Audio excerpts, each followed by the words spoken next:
Hi foodies, how you doing today? Let's make some saltfish fritters with some annatto oil. So I have the annatto seeds here, and these are kept in my regular spice cabinet, not in the fridge. These are from the achiote plant, and they are used for their really bright red and orange color, but some people actually use it for medicinal purposes. So it's mostly a light flavor, color, and medicinal purposes. So in Jamaica, most people use it for color. That's what I'm using it for today. So I've added the oil, guys, and we're going to keep this over low to medium heat. You want to stir this occasionally just to, help all the seeds to release all that powder into the oil, all that color into the oil. So stir occasionally, and that's it. You don't want to let it burn, guys, right? So keep it over low to medium heat. If you see any seeds turning black really fast, then remove the pot immediately off the stove. This is just one of those natural ways to get some coloring in your food. It could be sweet and sour chicken, it could be saltfish fritters, so many dishes. You could use this for color. And of course, some people use annatto powder, but you could use the oil as well to cook your food. If you talk to some Jamaican people, you might hear them say nata. You might not hear them say annatto seed. They might say make some nata oil, or I'm going to put some nata in the saltfish fritters. This is what they're referring to. This is the plant. Now the strength and the depth of the color depends on you. If you want to add a lot more oil, then the color will be not as deep. But the less oil, it will be very deep. So once you see most of that color in the oil, you can transfer it to another container if you want to cool it down and keep it in the fridge. Or you could just strain it and use it right away. And we're going to be using this oil today. So just strain this with a metal strainer and set it aside. And then we're going to move on to the saltfish. Now, usually in Jamaica, I just get some big pieces of saltfish, and usually it's with the bone. Here I have options. I get the bone salted cod or salted cod bits. I think I prefer using the bigger pieces than some of the brands give you some tiny pieces, but then they get disintegrated too fast. So I'll boil this and then get out some of the salt. Now, even though you're boiling it to remove some salt, you still want to leave some in there, right? So just leave your pot cover to the side so it doesn't boil all the way over on you, right? And then you take out the fish and it'll look like this. At this point, check for bones, check if there's any skin you need to remove, and also give it a little taste. You want it to be pleasantly salty, but not over salty. So if it's over salty, then you can boil it for another few seconds or minutes, or you can just keep running some water over it and then flake it into tiny pieces. So that's what I did here. Really tiny pieces. You can use 2 forks, or you could just use your clean hands and just flake it. Okay?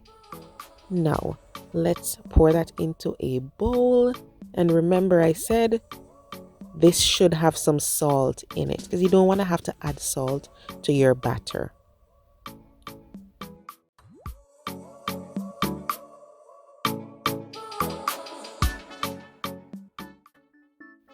Now I'm going to add some diced onions. You can add more or less.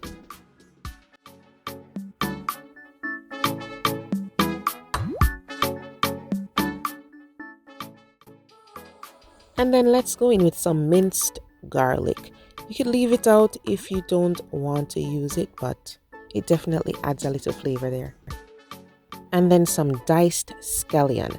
Now, you don't have to measure these, guys. I will give you measurements sometimes. But when it comes to certain things, you can eyeball it.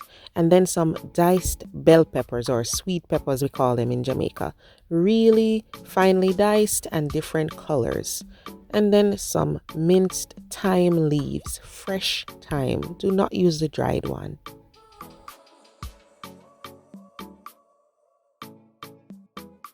Now I'm adding some minced Scotch bonnet pepper. So no seeds are in this. I just sliced off some pieces without the seeds and then finely diced it. Yellow or green Scotch bonnet will be good. We don't want excess heat. We want a little heat with some flavor.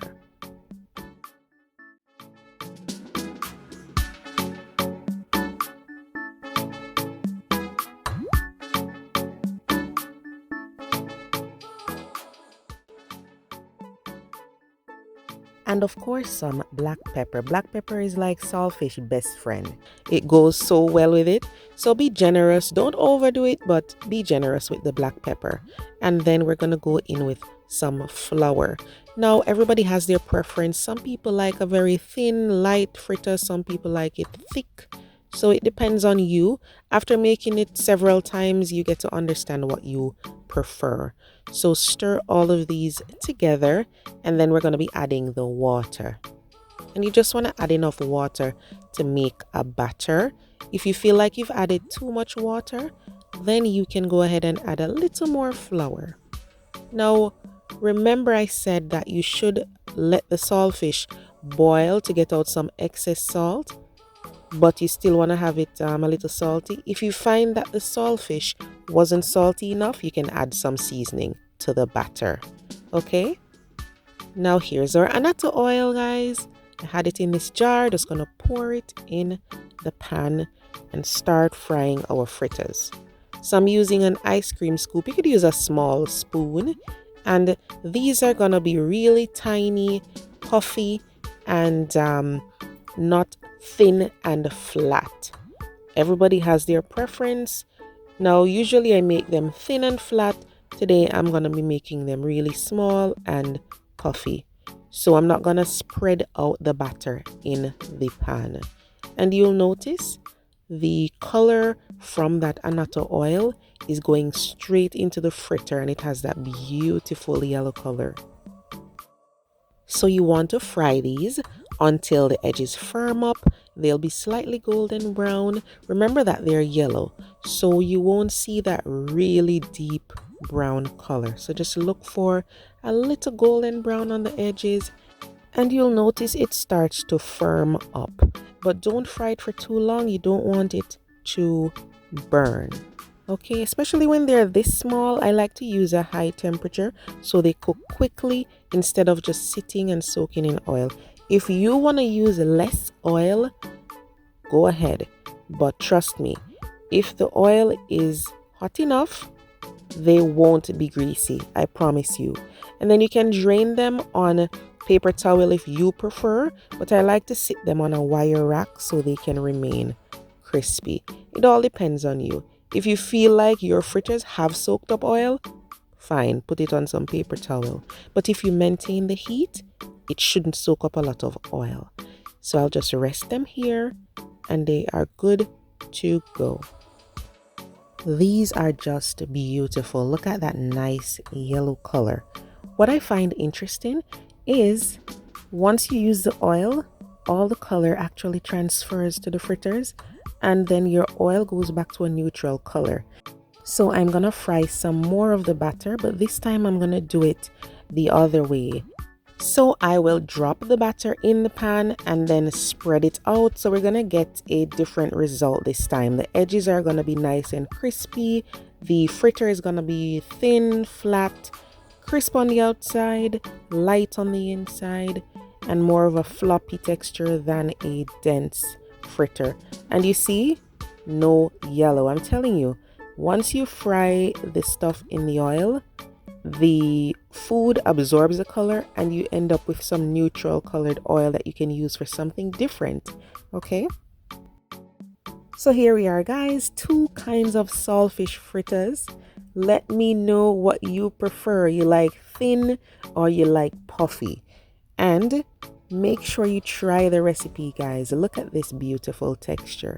So this is for the people that like the thin and floppy one. I think this is my favorite. I like it that way more. I don't know. It's just, I like it really thin and crispy. And then you have the other one. Let's open up this one. So it's gonna have those crispy edges, but then inside is a little more dense and fluffy than the other one. But they're both absolutely delicious. Let me know how the recipe turns out for you guys once you try it out. Thank you so much for watching, and I'll see you next time. Don't forget to subscribe.